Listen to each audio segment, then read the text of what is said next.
Bismillah, alhamdulillahirabbil alamin, wa bihi nasta'in wa ala umuri dunya waddin, wassalatu wassalamu ala asrofil anbiya'i wal mursalin wa ala alihi wa sahbihi ajmain. Amma ba'du.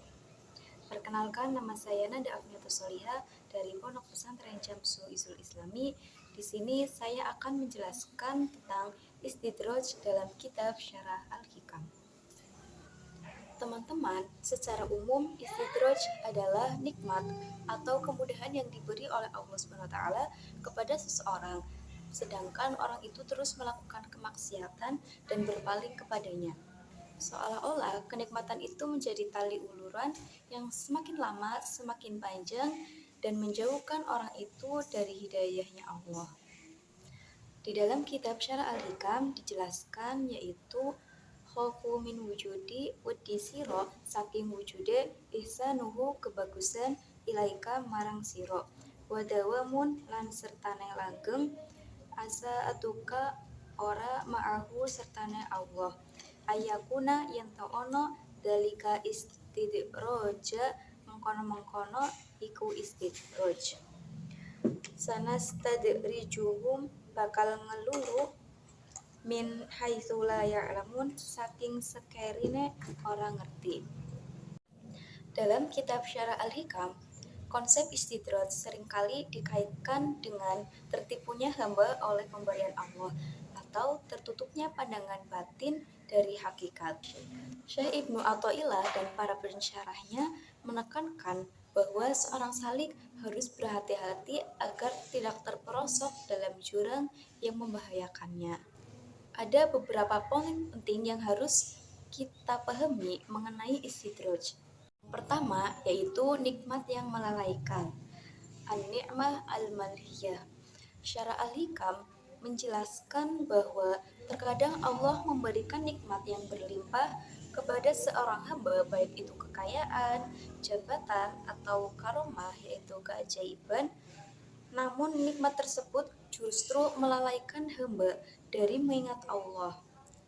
Mereka menjadi sibuk dengan nikmat itu sendiri, bahkan dengan pemberi nikmatnya, yaitu Allah. Ini adalah bentuk istidraj, di mana nikmat yang seharusnya menjadi jalan mendekat justru menjadi kita melalaikan ibadah kita dan tidak ingat kepada Allah. Yang kedua yaitu karunia yang bukan petunjuk. Salah satu kekhawatiran utama dalam tasawuf yaitu adalah fenomena karomah atau keajaiban yang luar biasa. Syarah Al-Hikam memperingatkan bahwa seseorang bisa saja diberi karomah atau kemampuan luar biasa, misalnya bisa berjalan di atas air atau mengetahui hal gaib atau kemampuan lainnya. Namun, jika disertai dengan tetapnya kemaksiatan, kesombongan, dan juga ketiadaan ketingkatan dalam ibadah dan juga ketakwaan, maka karomah itu bisa saja istidraj. Maksudnya adalah seseorang yang diberi karomah oleh Allah, misalnya seperti kemampuan luar biasa, seperti bisa berjalan di atas air, namun seseorang itu terus melakukan kesombongan. Nah, itu bisa saja istidraj. Pentingnya membedakan karomah dalam kitab Syarah Al-Hikam. Karomah itu ada yang bisa meningkatkan ketakwaan kita, namun juga ada yang bisa melalaikan hambanya. Karomah yang sejati adalah karomah yang dapat meningkatkan ketakwaan seorang hamba dan juga semakin mendekat kepada Allah. Namun, karomah yang istidraj itu akan menjauhkan seorang hamba dari Allah dan juga melalaikan hambanya dari ibadah. Yang ketiga yaitu ketiadaan teguran atas dosa. Syarah Al-Hikam juga menjelaskan bahwa istidraj bisa terjadi ketika seseorang melakukan dosa, namun tidak segera merasakan akibat dari dosa tersebut atau teguran dari Allah SWT. Sebaliknya, pintu rezeki atau kemudahan hidup itu justru terbuka lebar. Kondisi ini membuat mereka merasa aman dan terus-menerus dalam kelalaian tanpa menyadari bahwa ini adalah penundaan azab dan ujian yang lebih besar. Jadi, jika ada seseorang yang melakukan dosa namun tidak diberi teguran oleh Allah dan merasa aman karena pintu rezekinya terbuka lebar, maka itu juga termasuk istidraj. Yang keempat yaitu hati yang mati rasa atau kolbun mayit. Salah satu tanda istidraj adalah ketika hati seseorang menjadi mati rasa terhadap dosa. Mereka melakukan maksiat tanpa penyesalan dan tanpa memikirkan akibat dari dosanya tersebut, dan juga tidak takut akan azab yang diberikan oleh Allah SWT. Dan bahkan mereka selalu merasa tenang dalam kondisi spiritual yang buruk. Ini adalah puncak istidraj, di mana kemampuan hati untuk membedakan antara yang hak dan yang batil itu telah tumpul. Lalu, bagaimanakah cara kita menghindari istidraj itu? Para pensyarah Al-Hikam dalam kitabnya, yaitu Syarah Al-Hikam, memberikan beberapa kunci untuk menghindari istidraj. Yang pertama yaitu selalu introspeksi diri atau muhasabah. Selalu mengevaluasi amal perbuatan, niat, dan juga kondisi hati kita. Jadi kita harus selalu berintrospeksi diri agar kita terhindar dari istidraj. Kita tuh udah berniat baik atau sudah melakukan hal yang baik atau tidak.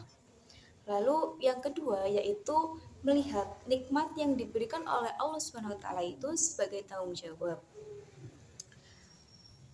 Maksudnya adalah memandang nikmat yang diberikan oleh Allah itu sebagai amanah dan sarana untuk lebih mendekatkan diri kepada Allah, bukan sebagai untuk melalaikan ibadah kita. Lalu yang ketiga yaitu berpegang teguh pada syariat. Menjadikan Al-Quran dan Sunnah sebagai pedoman utama di atas segala bentuk karunia atau pengalaman spiritual adalah tanda kebenaran, bukan karomah. Lalu yang keempat yaitu takut akan dosa dan cepat bertaubat. Jadi jika kita merasa melakukan dosa, maka kita harus cepat-cepat bertaubat. Karena bisa jadi Allah tidak melakukan teguran kepada kita dan itu akan berakibat istidraj kepada kita. Lalu yang terakhir atau yang kelima yaitu mencari ilmu dan berteman dengan para ulama. Mempelajari ilmu agama secara mendalam dan bergaul dengan orang-orang soleh yang dapat mengingatkan dan membimbing kita dalam hal kebaikan. Jadi kesimpulannya yaitu dalam kitab Syarah Al-Hikam, istidraj adalah peringatan bagi para sholik agar tidak tertipu oleh kemudahan atau karunia lahiriah yang bisa jadi itu bertujuan untuk menjauhkan mereka dari tujuan utama mereka, yaitu dari Allah SWT. Orang-orang yang sudah terkena istidraj, maka dia akan dilupakan dari rasa syukurnya kepada Allah dan juga dia akan lupa kepada Allah yang telah memberikan kita nikmat. Mungkin cukup sekian dari saya, kurang lebihnya mohon maaf. Maaf apabila banyak kesalahan kata. Wallahul muwaffiq ila aqwamit thoriq. Wassalamualaikum warahmatullahi wabarakatuh.